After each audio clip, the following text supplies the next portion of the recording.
Salut à toutes et à tous. Sincèrement, je ne sais pas comment, chaque fois que je dis comment je dois commencer l'émission, vous savez que l'émission de Nightmare Show, c'est une émission culturelle qui invite des stars, des artistes, des célébrités, des personnalités publiques et aussi politiques.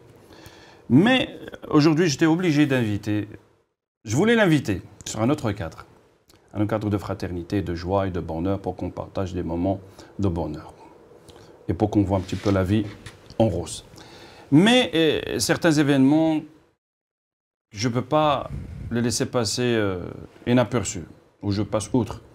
J'étais obligé d'évoquer ce sujet. Pourquoi? Parce que j'ai reçu des vidéos qui m'étaient vraiment choquantes. Et je me suis dit, dans quel monde allons laisser, pas moi, à nos enfants, que ce soit des enfants issus de l'immigration, ou bien des enfants, je ne sais pas, de ce beau pays qu'on respecte tous et qu'on aime tous, et qu'on contribue tous à son développement et qu'on protège tous. Parce que si jamais notre Belgique il est en conflit, ben on serait sincèrement les premiers à la protéger, d'une façon ou d'une autre.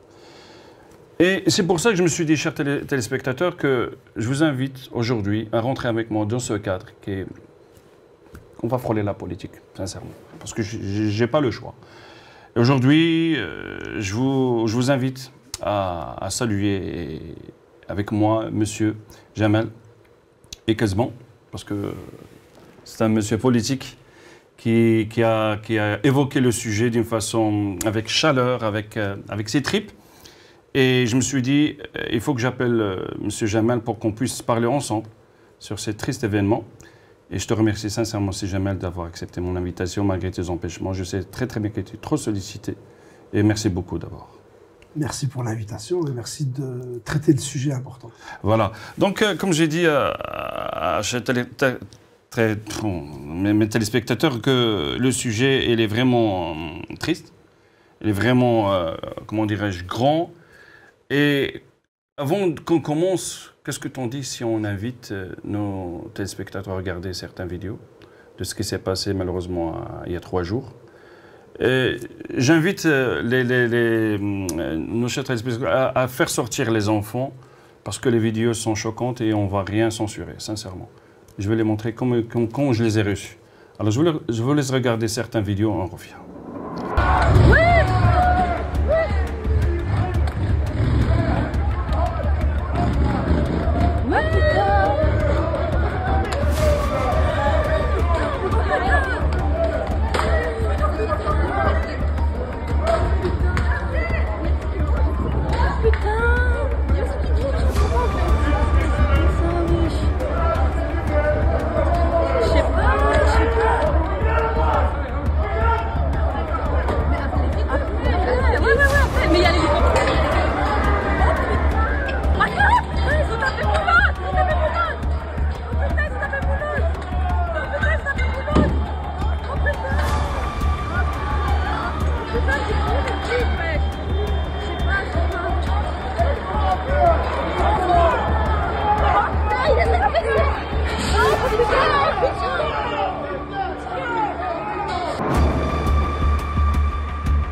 Pour ceux qui ne connaissent pas, bon, la jeunesse maintenant on en a ras-le-bol de la politique, pour être honnête.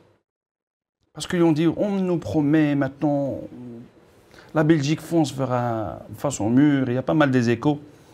Alors, je me suis dit d'abord, pour ceux qui ne connaissent pas, maintenant il y a des doigts accusateurs vers l'extrême droite, par rapport aux incidents qui se sont passés malheureusement. Qu'est-ce que l'extrême droite?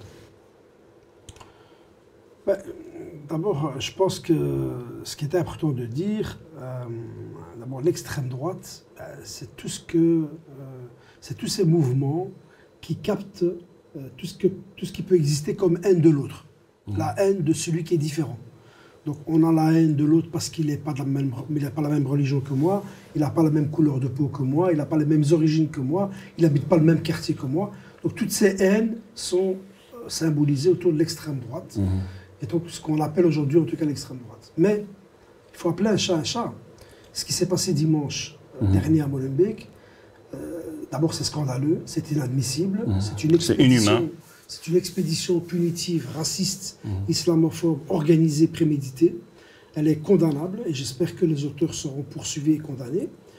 Mais au-delà de ça, les faits sont graves parce que pour la première fois, l'extrême droite, les sympathisants d'extrême droite ont démontré en fait qu'ils étaient prêts à passer à l'action et qu'ils étaient prêts à aller au-delà des propos racistes qui sont banalisés depuis beaucoup trop longtemps, sur les réseaux sociaux notamment, mais aussi dans la société de manière générale, même relayés parfois par d'autres personnages politiques. Mais ça, je ne vais pas entrer dans ce débat-là aujourd'hui. Et donc, ils ont montré qu'ils peuvent passer à l'action violente. Ce qui s'est passé à Molenbeek dimanche est grave, mais aurait pu être encore plus grave, puisqu'on aurait pu avoir un ou des morts. Vous savez, quand on s'en prend à un monsieur de 73 ans dans son bricot qui vient de l'hôpital et qu'on étale par terre sur des débris de carrelage et de marbre, c'est pas pour blesser, c'est pour tuer.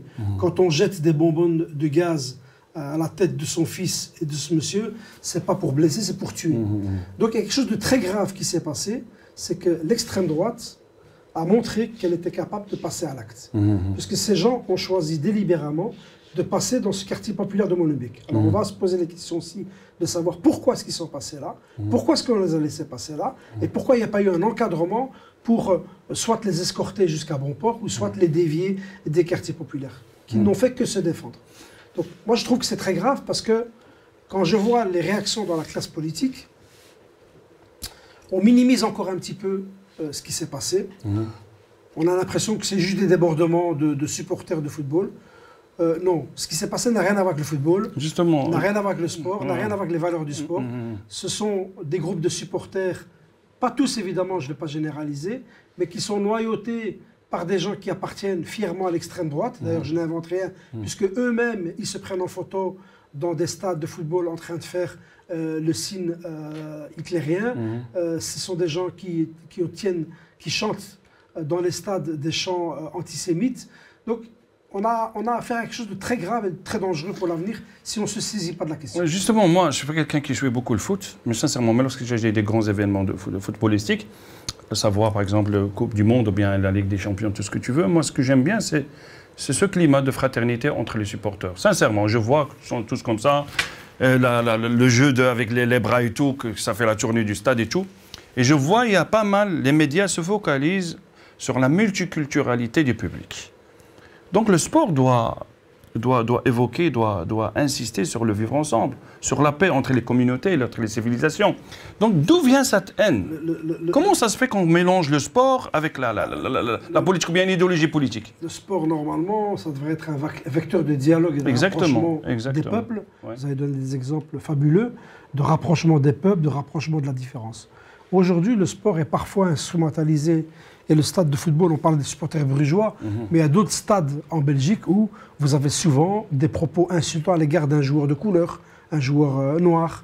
Vous avez des propos insultants à l'égard des joueurs d'origine maghrébine. Donc le racisme, il existe depuis longtemps. C'est pas nouveau, c'est pas arrivé le 4 mai soudainement à Molenbeek. Et je pense que tout le monde doit faire son examen de conscience sur ce racisme qu'on a laissé se propager, qu'on a laissé aller. Je rappelle quand même, pour information, qu'il y a quelques mois, juste avant le Ramadan, vous avez un adolescent qui a été arrêté alors qu'il voulait commettre un attentat dans une mosquée ici à Molenbeek avant le Ramadan. Je rappelle que le 7 mai, donc mercredi 7 mai, on a commémoré le triste anniversaire de l'assassinat des parents Eznasni Askarbek par un sympathisant de l'extrême droite. Un voisin qui est arrivé avec son arme et qui a tué de sang-froid ses parents. Donc, il n'y a que ceux qui ne veulent pas voir la réalité en face, qui ne vont pas se rendre compte qu'on est devant un phénomène très grave. Et il ne suffit pas simplement de revoir la loi football comme je l'entends. Il faut prendre des mesures très claires par rapport à ce comportement raciste. Je rappelle aussi, d'ailleurs je le rappelle souvent, le racisme, ce n'est pas une opinion, c'est un délit. C'est un délit qui est punissable par la loi. Et aujourd'hui, on a laissé se propager. Je dis encore une fois, ces casseurs brugeois, quand ils sont rentrés à Molenbeek, ils tenaient des propos du style islam pourri, rentrez dans votre pays, on veut casser du noir, du nègre, on veut casser du marocain, de l'arabe, du bougnoul. C'est ces propos-là qui ont été tenus. Comment est-ce qu'on peut accepter ça? Il est où la sécurité en fait? Voilà, ces gens étaient habillés en noir. Et vraisemblablement, il y en avait certains qui avaient des battes de baseball avec eux. Mais comment est-ce possible de laisser ces crapules traverser les quartiers populaires de Molenbeek? Ça, c'est inadmissible. Deuxièmement, comment est-ce possible que la police brugeoise en Flandre n'a pas empêché à ces gens-là de venir prendre le train ou le bus pour venir ici jusqu'à Bruxelles, puisqu'on les connaît, on sait que ce sont des fouteurs de troubles. Ils sont juste là pour créer des bagarres, créer des conflits, et ils ont des idéologies racistes, nazies, et ils ne s'en cachent pas du tout. Et en plus de ça, le summum, c'est qu'ils ont assisté à la finale de la Coupe de Belgique. Pour moi, il faut interdire à ces gens le stade à vie. Comme les hooligans anglais. Eh bien, pour moi, il faut leur interdire de stade à vie. Et je vais même aller plus loin. On a attendu le lendemain des incidents, en milieu de journée, pour avoir un communiqué du club de Bruges pour condamner les incidents. Mais sans rentrer dans les détails, sans condamner clairement les racismes, sans condamner clairement la violence à l'égard d'innocents dans les quartiers populaires, eh bien, pour moi, il faut même retirer la Coupe de Belgique au club de Bruges. Si on veut vraiment lutter efficacement contre le racisme, il est temps qu'on prenne de vraies mesures. Mais FC Bruges, elle a présenté ses excuses, elle a fait tout Alors, un communiqué. Ils ont fait un communiqué qui est, je trouve, mi-figue, mi-raisin. Moi, j'aurais voulu un communiqué d'un club qui assume le fait qu'il lutte contre le racisme. Tous les clubs de la Ligue professionnelle de Division 1, ils ont tous signé une charte contre le racisme. Alors c'est bien beau de faire des calicots, de porter des brassards fair play contre le racisme. Non, le racisme, il faut aussi le combattre concrètement.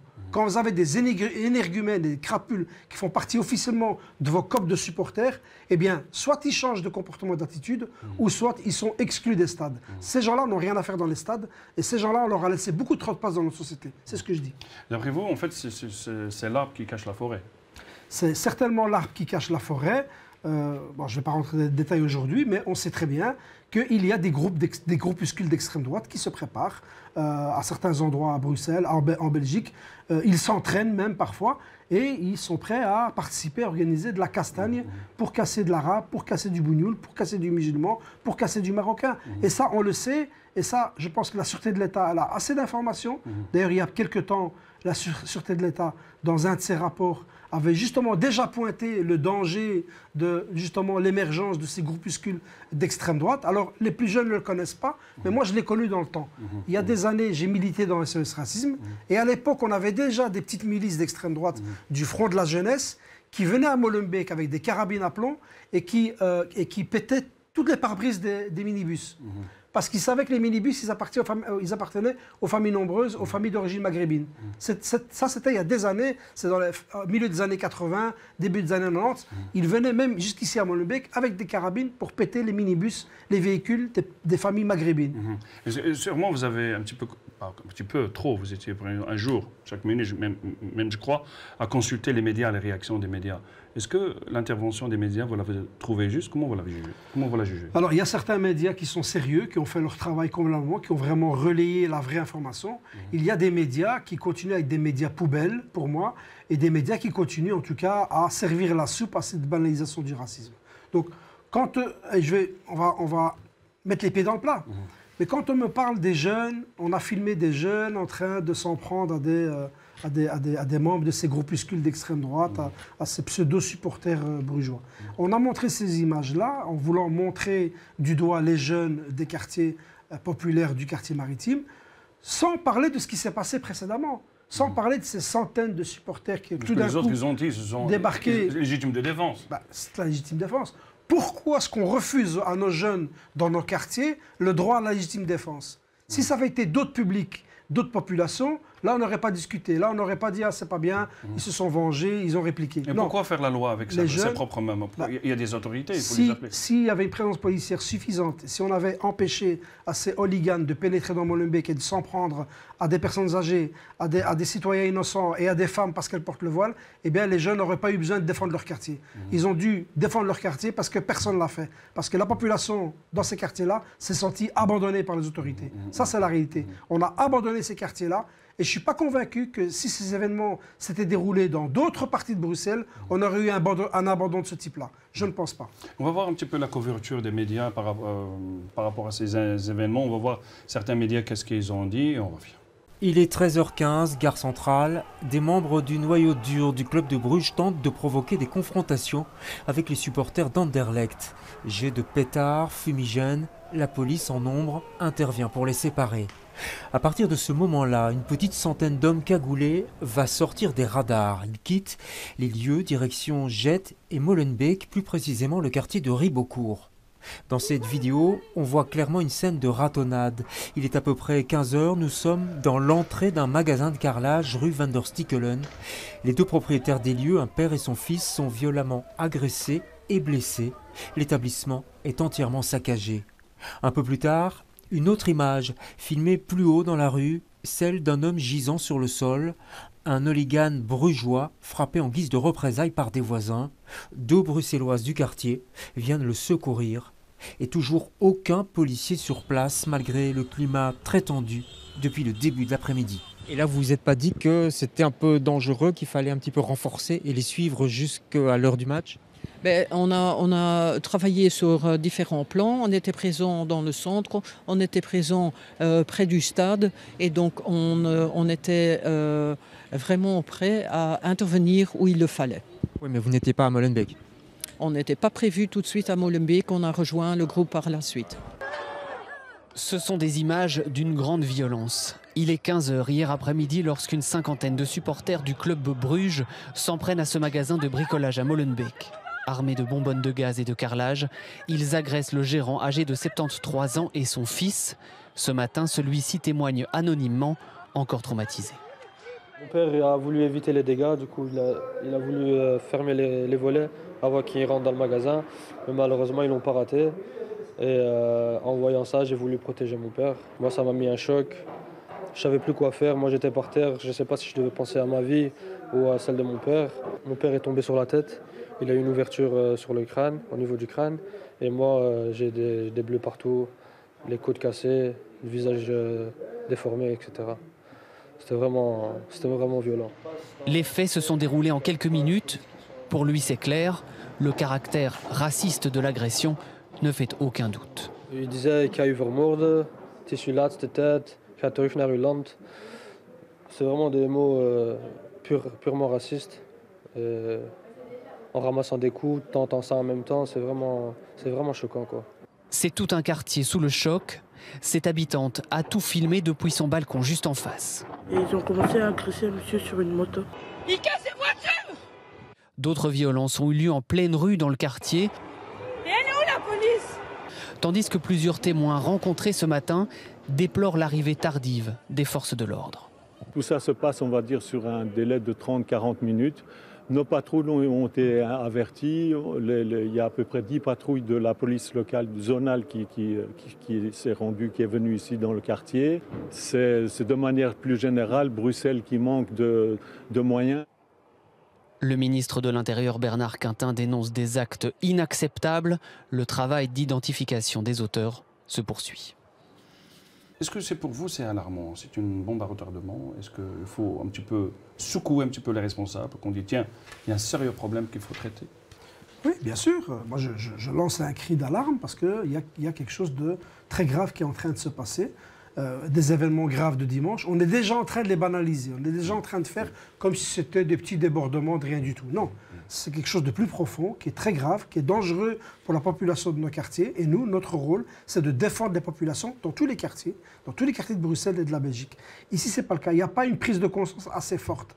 Alors, je sais que certains ont peut-être du mal à défendre les principes et les valeurs démocratiques qui consistent à combattre toute forme de haine de l'autre et donc toute forme de racisme. Mais ici, on n'a pas le choix. En fait, en résumé, c'est hooligans qui ont attaqué les quartiers populaires de Molenbeek. Ils n'ont pas attaqué que Molenbeek. Ils n'ont pas attaqué que des personnes de confession musulmane ou d'origine étrangère. Ils ont attaqué notre démocratie. Ils ont attaqué Bruxelles. Ils ont attaqué tout ce qui fait notre richesse, c'est notre diversité. Le symbole. Parce que les jeunes nous ont expliqué quelle que soit l'origine des victimes dans les quartiers, ils auraient pris leur défense. Justement, je vous montre cette photo. Il y avait je m'excuse de vous interrompre, si Jamel. C'est une photo qui m'a vraiment touché. Que j'ai publiée. Que vous avez publiée. Les deux femmes voilées, je crois qu'ils étaient en train de donner des premiers soins. Tout à fait. C'est un membre des gens qu'ils ont attaqué, des supporters. Tout à fait, bien sûr. Il fait partie de... Oui, bien sûr. Donc, ce sont deux femmes. On voit bien, elles portent le foulard. Elles viennent porter spontanément secours à une personne qui est inconsciente, à demi inconsciente au sol, puisqu'il y a eu des échauffourées. Après l'attaque horrible du Brico, où on a blessé, je rappelle, un père et son fils, on les a envoyés à l'hôpital. Et bien juste après, vous avez des jeunes du quartier qui ont réagi, qui ont poursuivi les fauteurs de troubles. Ils en ont attrapé quelques-uns qui ont passé un mauvais quart d'heure, évidemment. Même si moi, je condamne toute forme de violence d'où qu'elle vienne. Ici, vous avez des femmes du quartier qui ont été les premières à porter secours aux gens qui ont attaqué leur propre quartier. Donc, je pense que comme dignité, comme message de respect, de dignité, il n'y a pas mieux. Je pense que cette photo vaut... Sincèrement, moi, exactement. En fait, je vois que sincèrement, je crois que tu ne vas pas me croire, mais c'est une sincérité. C'est la première fois que je vois ce genre d'acte, ce genre d'action, ce genre de comportement haineux. Et je me suis dit, est-ce qu'on est en train de perdre la valeur que la Belgique nous a enseignée? Alors moi, je pense que ces crapules ne vont pas détruire la Belgique. On ne va pas se laisser faire. Il va falloir qu'on s'unisse tous ensemble, quelles que soient nos origines. Tous ceux qui ont comme socle commun le respect des valeurs démocratiques, le respect de l'individu, le respect de la différence, il faut qu'on se mobilise. Il faut que les quartiers de Molenbeek qui ont été attaqués, c'est tous les quartiers de Bruxelles qui doivent se lever. Bruxelles a été attaqué, c'est les 3 régions qui doivent se lever. Le club de Bruges a des supporters problématiques, c'est tous les clubs de la Fédération de l'Union belge de football qui doivent se lever contre le racisme. On doit avoir une mobilisation générale. Et au-delà des partis politiques, qu'on soit de la majorité, de gauche, de droite, dans l'opposition, fédérale, régionale, communale, tout le monde doit se mobiliser. Parce que si on ne se mobilise pas, demain, le message qu'on va lancer, c'est que ces crapules pourront continuer. Et aujourd'hui, on a frôlé la mort, et demain, on aura peut-être des morts, si on ne fait rien. C'est ça le message qu'il faut retenir. Exactement. En fait, moi, j'ai dit peu importe, parce que j'ai invité aussi des politiques, des personnalités politiques, d'autres partis politiques, et je me suis dit, peu importe le parti politique, peu importe sa couleur, ils convergent tous vers le développement. Tout le monde veut le bien-être de ce pays, d'une façon ou d'une autre, d'accord? Mais je me suis dit, si on met la politique à côté, et je vois pas Jamel le politique, je vois Jamel le citoyen bruxellois, celui qui aime la Belgique, celui qui contribue au développement de ce pays, qui a donné des enfants qui sont aussi, qui le succèdent, Inch'Allah, et qui tient aussi la torche de développement et de la sécurité de ce pays, des valeurs humaines que ce pays nous donne, il nous enseigne. Et si on met tous les conflits politiques, les divergences, et vous voyez, je vous invite à t'imaginer autour d'une table et proposer des solutions pour que ce genre d'action, ce genre d'événement ne se répète pas. Qu'est-ce que vous proposez à toutes les responsables politiques? Je pense qu'il est temps, parce que... Je crois que vous avez compris mon message. Oui, moi je suis politique, c'est vrai, mais je suis avant tout un citoyen engagé. Dans tout le parcours de ma vie, j'ai milité dans SOS Racisme, j'ai été dans l'associatif, j'ai été éducateur et puis j'ai fait de la politique. Donc moi, le vivre ensemble, c'est quelque chose auquel je crois énormément. Et il faut y croire, on n'a pas le choix. Moi, je ne veux pas demain laisser ce type de société à mes enfants. Je ne veux pas que nos enfants demain vivent là-dedans. Je ne veux pas que demain, les Bruxellois de différentes origines se regardent en chien de faïence. Non, moi, je veux que tout le monde apprenne à se respecter, à vivre ensemble. Mais pour ça, il faut que dans la classe politique, on reconnaisse qu'il y a un problème. Il faut d'abord reconnaître qu'il y a vraiment un problème de racisme, qu'il y a vraiment une islamophobie galopante. Il y a vraiment une haine du musulman aujourd'hui. Ce n'est pas la critique de l'islam. On peut critiquer... Aussi, Antisémitisme aussi, mais on peut critiquer une religion, il n'y a pas de problème par rapport à ça. On peut ne pas être d'accord avec les religions, je suis d'accord avec ça au niveau démocratique.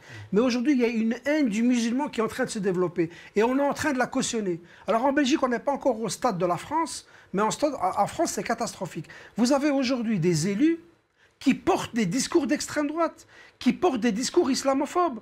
On stigmatise aujourd'hui des gens parce qu'ils sont de confession musulmane, ou parce qu'ils sont d'origine maghrébine, ou parce qu'ils sont chômeurs, ou parce qu'ils sont bruxellois, ou parce que malheureusement ils sont au CPS ou ils sont en maladie. Donc on stigmatise les plus exclus de cette société. C'est quelque chose qui est inadmissible. Et donc la première chose qu'il faut faire, il il faut d'abord reconnaître qu'il y a un problème. Si on veut se soigner, il faut d'abord reconnaître la maladie. Il faut d'abord reconnaître qu'on est malade, qu'on a un problème. Et alors après, on peut s'administrer un remède pour essayer de pallier au problème. Et le remède, c'est quoi? Mais le remède, c'est qu'il faut refuser de céder à ça. Il faut refuser de céder à ces discours problématiques, à ces discours de haine, à ces discours nazis. On sait très bien ce que le nazisme a amené. Alors, quand je dis ça, tout le monde me dit souvent, mais tu exagères. Comment ça, j'exagère? Avant d'avoir les guerres mondiales, il y a tout le monde qui s'est laissé entraîner par rapport à la haine de l'autre. Ce qui s'est passé en ex-Yougoslavie il y a quelques années, c'est aussi la haine de l'autre. On a opposé les communautés, les ethnies les unes contre les autres. Eh bien, c'est ça que nous devons éviter. Et c'est ça que la classe politique aujourd'hui, c'est ça qui m'inquiète. C'est que je n'entends pas assez de gens s'indigner de ce qui s'est passé. Et ça me choque. Je le dirai encore au Parlement, je le dirai partout où j'irai, je le dirai. Il n'y a pas de prise de conscience. Est-ce qu'il faut attendre un mort pour qu'il y ait une prise de conscience? S'il y avait eu un mort, qu'est-ce qu'on aurait fait? Est-ce qu'on doit attendre un mort pour qu'on se réveille? Il faut agir avant. C'est inadmissible, il faut agir avant. Il y a eu plein d'autres problématiques en Belgique dans l'histoire de ce pays où on a pris conscience d'un problème quand on a eu un drame. Mais je rappelle que ce racisme, ça fait des années que des gens sont exclus du marché de l'emploi à cause de leur couleur de peau, à cause de leur origine, à cause de leur apparence. Ça fait des années qu'on exclut des gens de l'accès à un logement pour les mêmes raisons crapuleuses. Et on ne dit rien, et on ne fait rien d'assez fort, d'assez concret par rapport à ça. Eh bien, toutes ces petites choses, on fait le lit de l'extrême droite. On fait le lit du fait qu'aujourd'hui, on a banalisé et on cautionne les discours de rejet de l'autre. Vous avez vu que sur les réseaux sociaux, par exemple, tout le monde peut s'exprimer à l'aise. On rejette l'autre sur les réseaux sociaux tranquillement. Avant, vous aviez des profils masqués. Aujourd'hui, c'est des gens qui se cachent même plus. On affirme haut et fort, moi, je suis anti-musulman, moi, je suis anti-marocain, moi, je suis anti-femme voilée, moi, je suis anti-CPS, je suis anti-chômeur, je suis anti-bruxellois. On est dans une situation qui est scandaleuse. Ouais, en fait, si Jamel, excuse-moi de vous interrompre, il n'y a pas fumée sans feu. Il y a des gens qui disent, ouais, moi, c'est mon pays, je suis belge, je le protège, je ne fais pas l'avocat du diable. Mais je me suis dit, la question que je veux poser, c'est pourquoi il y a une augmentation de l'extrême droite? Vous voyez ce que je veux dire? Pourquoi elle est en train d'augmenter? Il y a une certaine raison. Alors, moi, je dirais que je ne sais pas si ça augmente ou si elle est plus visible. Moi, j'ai l'impression qu'elle est aussi plus visible parce qu'on la laisse se développer et on la laisse se banaliser. Mais pourquoi il se développe? C'est ça la question que je veux poser. Pourquoi? Mais le racisme a toujours existé. De quoi il se nourrit? Il se nourrit de la haine de l'autre et il se nourrit de certaines peurs. Parfois, vous avez des gens qui ont des vraies peurs. Ils ont vraiment peur de l'étranger, mais parce qu'ils ne le connaissent pas. En général, quand on ne connaît pas quelqu'un, ça ne se passe pas très bien. Mais dès que les gens apprennent à se connaître, ça se passe déjà beaucoup mieux. Moi, je l'ai déjà expérimenté à plusieurs reprises. Mais le problème c'est que la société, elle est basée sur quoi? Elle est basée sur des droits. Les droits et les devoirs. On a tous les mêmes droits, les mêmes devoirs. Exactement. Et nos sociétés, elles sont basées aussi sur les chartes des droits de l'homme, les droits humains. Donc ça veut dire quoi? Ça veut dire qu'on considère qu'un homme égale un homme. Un homme égale un homme, ou une femme. Un homme avec un grand H. Mais ça veut dire quoi? Ça veut dire que tu dois vraiment penser et imaginer les choses de cette façon-là. Tu ne peux pas commencer à réfléchir autrement parce qu'à côté du blanc, tu as quelqu'un qui est d'origine maghrébine, ou tu as quelqu'un qui est de couleur noire, ou tu as quelqu'un qui a une autre apparence. Un homme égale un homme. À partir du moment où on est convaincu et qu'on grandit dans ce modèle-là, qu'un homme égale à un homme, tu luttes toi-même contre toute possibilité de développer un racisme quelconque. Autant vous, en tant que politique, vous n'avez pas proposé certaines solutions, à savoir, aller vers la source. Vous voyez ces gens-là qui se comportaient ainsi avec toute cette haine et tout, est-ce que vous n'avez pas créé des colloques, je ne sais pas moi, des soirées ou bien des organisations avec cette jeunesse et vous lui parlez et que vous laissez s'exprimer librement pour qu'ils puissent voir plus clair, s'approcher des étrangers ou bien s'approcher des politiques. Vous voyez ce que je veux dire? Oui, bien sûr. Pour fausser certaines idéologies. Mais je crois encore une fois que le problème, il se situe ailleurs.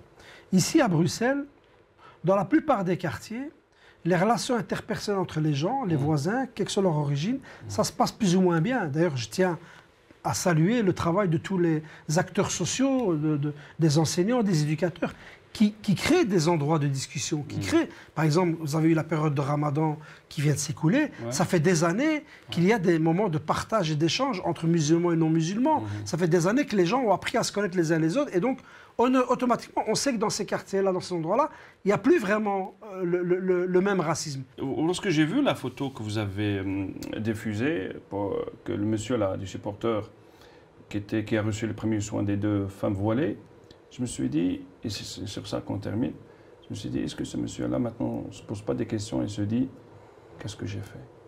Les personnes que je hais, ou les personnes que je voulais casser, et que les personnes que j'ai dit rentre chez toi, peu importe la haine que j'éprouvais pour ces gens, ils m'ont donné le premier soin. Est-ce qu'il n'est pas en train de se remettre en question maintenant? J'espère. J'ai envie d'y croire. J'ai envie de croire que des événements de la vie comme ça font prendre conscience à des gens. Vous avez un bourgmestre ici en Flandre, Vlaams Belang, qui a été atteint d'un cancer, d'une maladie grave. Il a été soigné par un médecin turc. Donc j'espère que ces gens-là vont prendre conscience en réalité que nous sommes toutes et tous égaux et qu'on peut vivre en paix, en harmonie, seulement si on apprend à se respecter les uns les autres. Les uns les autres. Comme il a dit un jour Kennedy, on vit tous dans le même monde, dans en la même planète. temps, mais oui. On est tous immortels. Exactement. Et puis je rappellerai surtout les propos de Stéphane Hessel, qui a peu de temps avant de disparaître, a dit que le danger, c'est de perdre notre capacité d'indignation. Et aujourd'hui, on doit s'indigner quand quelque chose ne va pas dans la société. Parce que si on ne s'indigne pas, on laisse la place à tout ce qui est mauvais, à tout ce qui peut détruire la démocratie, comme l'extrême droite. Et moi, j'ai toujours dit aussi, pour terminer, j'espère, parce que la discussion avec vous, M. Jamel, est vraiment intéressante. Je m'excuse, j'aimerais bien vous êtes politique, et je vous salue parce que vous avez essayé de ne pas lancer des droits accusateurs comme je vous ai demandé. Vous avez respecté notre deal, de ne pas clicher certains partis politiques, et je te remercie de fond du cœur, sincèrement, parce que mon émission, c'est du show, c'est de la culture. Ouais, on était obligé de parler sur ce sujet. Mais justement, la culture est menacée par l'extrême droite. Justement. Et là, j'ai dit parce que j'avais assisté à un événement, après le triste événement de le monsieur là, qui est rentré dans la mosquée. C'est à Islande, en Australie. Ouais, en Australie, en Nouvelle-Zélande. En Nouvelle-Zélande. Et là, j'ai dit que, peu importe, le racisme ou bien le terrorisme, il tuera toujours des humains. Mais ce qu'il n'arrivera pas jamais à tuer, il n'arrivera jamais à tuer l'humanité. C'est un message à dire aux personnes qui t'écoutent ou qui te regardent. Peut-être que j'ai un message. Je sais que la population de ces quartiers-là s'est sentie abandonnée pendant les événements du dimanche. Abandonnée par les autorités, par la police. Ils ont été obligés de se défendre eux-mêmes. Moi, je voudrais leur dire que tout n'est pas fini. Moi, je voudrais dire qu'on est avec eux. Et qu'on ne laissera pas les gens piétiner les quartiers populaires de Molenbeek ou d'ailleurs. Que Molenbeek ne va pas devenir le champ de bataille de l'extrême droite. Et j'invite tous les citoyens de ce quartier qui ont été victimes, directement ou indirectement, de ces attaques néo-nazis, de porter plainte. De porter plainte auprès de la police, de porter plainte auprès de nos organismes qui combattent le racisme et de vous joindre à une plainte collective qui est lancée, coordonnée par l'ASBL Le Foyer. Donc Le Foyer, c'est une grosse association de Molenbeek qui existe depuis 50 ans sur le territoire et on lance ensemble une action collective auprès du parquet et auprès des autorités pour porter plainte. Pour bien montrer que la bataille qui a eu lieu dans la rue, nous, on va la poursuivre aussi devant les tribunaux parce que ces comportements-là, il faut les mettre hors d'état de nuire. Ben voilà, le message est passé. Merci beaucoup, Si Jamel. Merci beaucoup. Tant qu'à vous, je vous donne un autre rendez-vous. Le vrai show, Inch'Allah. Une émission, je vais le ramener, Inch'Allah, pour qu'on passe un bon moment, Inch'Allah. Avec plaisir. Merci beaucoup, Si Jamel. Merci. Au revoir.